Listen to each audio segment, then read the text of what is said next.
Hello students and my dear friends, कैसे हैं? I hope अच्छे होंगे और मस्त होंगे। तो मैं Pankaj Kumar and welcome to my YouTube channel.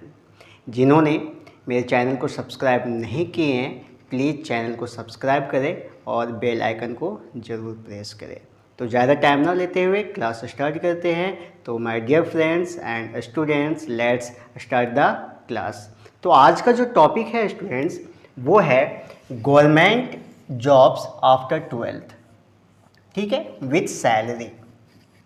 12th पास करने के बाद, 12वीं पास करने के बाद आप कौन कौन से सरकारी जॉब को ट्राई कर सकते हैं, उनके फॉर्म्स को भर सकते हैं। ठीक है, और साथ में मैं सैलरी भी बताऊंगा कि कौन कौन से जॉब्स की कितनी क्या सैलरियाँ होती है। ठीक है, तो फर्स्ट जो है वो है SSC CHSL। ठीक है, जो CHSL जो है वो इसका जो एग्ज़ाम है वो SSC करवाती है। कौन करवाता है? SSC करवाता है। ठीक है, तो इसके अंतर्गत जो पोस्ट होता है वो होता है LDC, जिसे हम लोअर डिवीज़न क्लर्क बोलते हैं। ठीक है, उसके बाद data entry operator, postal assistant, sorting assistants और कोर्ट क्लर्क। ठीक है, SSC CHSL के अंतर्गत ये जो है ये मोस्ट इम्पोर्टेंट पोस्ट होते हैं। ठीक है, और इनका जो डिपार्टमेंट होता है, कौन से डिपार्टमेंट करवाता है, मतलब कौन से विभाग ये सारे एग्ज़ाम्स करवाते हैं। ठीक है, तो मैं काफ़ी ज़्यादा डिपार्टमेंट है, लेकिन मोस्ट जो इम्पोर्टेंट है मैंने 2 डिपार्टमेंट को यहाँ पे सेलेक्ट किया है। ठीक है ना, इनकम टैक्स डिपार्टमेंट। कौन सा? इनकम टैक्स डिपार्टमेंट, और मिनिस्ट्री ऑफ रेलवे मंत्रालय। ये जो 2 डिपार्टमेंट है ये SSC CHS का ये सारे पोस्ट का वैकेंसियाँ निकालते हैं। ठीक है, और इनके एग्ज़ाम्स के अलावा जो मोस्ट इम्पोर्टेंट थिंग होता है वो टाइपिंग। क्या होता है? टाइपिंग आपको एनी हाउ आने ही चाहिए विथ इंग्लिश एंड हिंदी। ठीक है, और जो टाइपिंग स्पीड होगा पर मिनट आपको 30 से 35 वर्ड्स टाइप करना पड़ेगा। ठीक है ना, और जो इसकी सैलरी की हम बात करते हैं, सैलरी तो इन सभी पोस्टों के लिए अलग अलग सैलरी होता है, लेकिन मैंने एक साथ आप लोगों को बता दिया है कि इसका जो सैलरी है वो 18,000 से लेकर 31,000 का सैलरी होता है। 18,000 से लेकर के 31,000 तक, मतलब 18 से 31,000 का इसकी सैलरी होती है। ठीक है, उसके बाद जो है आपका वो है NDA। सेकेंड जॉब जो है वो NDA है, और इसका जो पूरा नाम होता है वो है नेशनल डिफेंस एकेडमी। पूरा नाम क्या होता है? नेशनल डिफेंस एकेडमी होता है। ठीक है, और यहाँ पे आप ध्यान रखिएगा, इस पोस्ट को फिलअप करने के लिए ओनली साइंस मैथ्स के जो स्टूडेंट होते हैं वही फिल कर पाएंगे। साइंस मैथ्स जिनके पास होता है वही NDA का फॉर्म अप्लाई कर सकते हैं। तो इनके अंतर्गत 3 विंग होता है। ठीक है, आप 3 पोस्ट अप्लाई कर सकते हैं। ठीक है, इंडियन आर्मी का, इंडियन एयरफोर्स का और इंडियन नेवी का। ठीक है, ये 3 NDA के अंतर्गत आता है। ठीक है ना, इनके एग्ज़ाम्स के अलावा आपको फिजिकली काफ़ी फिट होना पड़ेगा, जब जा कर के आप ये तीनों की वैकेंसी अप्लाई कर सकते हैं। ठीक है, और इसकी सैलरी की बात करें, हम NDA इन पोस्ट की सैलरी की बात करें तो 56,000 से लेकर के 2.5 लाख के बीच की सैलरी होती है इनकी। 56,000 से स्टार्ट होता है और ये 2.5 लाख तक इसकी सैलरी पहुंचती है। ठीक है, नेक्स्ट जो है SSC है। SSC के अंतर्गत स्टेनोग्राफर का एक पोस्ट होता है जो कि SSC ही करवाती है। ठीक है ना, और इसमें एग्ज़ाम्स के अलावा जो मोस्ट इम्पोर्टेंट थिंग जो होता है वो टाइपिंग होता है। अगर टाइपिंग आपकी सही नहीं है तो आप नहीं इस एग्ज़ाम्स को क्वालिफाई कर पाएंगे, मतलब कि नहीं निकाल पाएंगे। हिंदी इंग्लिश की टाइपिंग मस्ट होता है। ठीक है, और एवरी मिनट, मतलब प्रति मिनट का जो टाइपिंग स्पीड होना चाहिए लगभग 30 से 35 वर्ड्स का आपका होना चाहिए। ठीक है, और इसकी जो सैलरी, जो स्टार्टिंग सैलरी होती है वो 35,000 के समथिंग होता है। स्टार्टिंग सैलरी इसकी जो होती है वो 35,000 के समथिंग होता है। ठीक है, उसके बाद जब हम नेक्स्ट जाते हैं वो है SSC MTS का पोस्ट होता है जो कौन करवाता है? SSC करवाता है। ठीक है, और MTS का मतलब होता है मल्टीटास्किंग स्टाफ। क्या होता है? Multitasking staff. यूजुअली क्या होता है कि एसएससी एमटीएस जो होता है, जो 10th पास बच्चे होते हैं वो फिल कर सकते हैं, लेकिन ज़्यादातर जो बच्चे होते हैं वो 10+2 मतलब 12th करने के बाद इस एग्ज़ाम्स को फिल करते हैं, ठीक है। और इसकी जो स्टार्टिंग सैलरी होती है वो 20,000 की समथिंग होता है। इस जॉब की जो स्टार्टिंग सैलरी होती है वो 20,000 के समथिंग होता है, ठीक है। नेक्स्ट जो है वो रेलवे आरआरबी एनटीपीसी का है। रेलवे आरआरबी एनटीपीसी का है।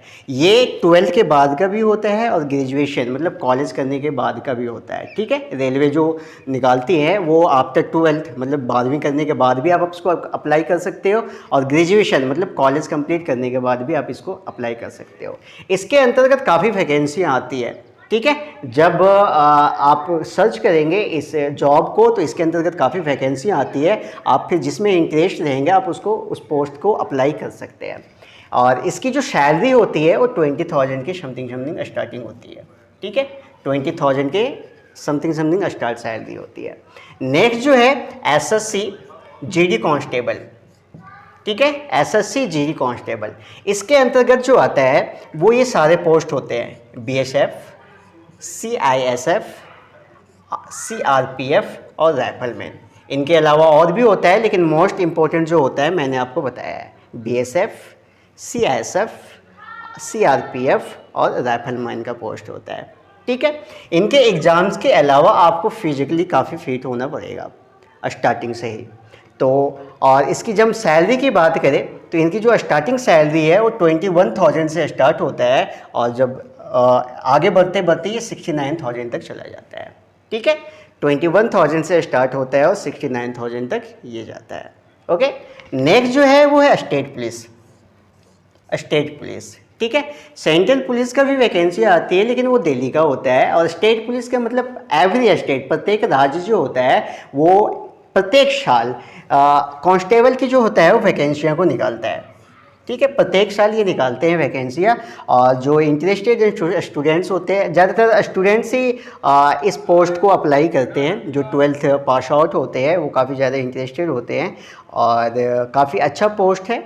और हम सैलरी की बात करें तो ये 20,000 इसकी स्टार्टिंग सैलरी है।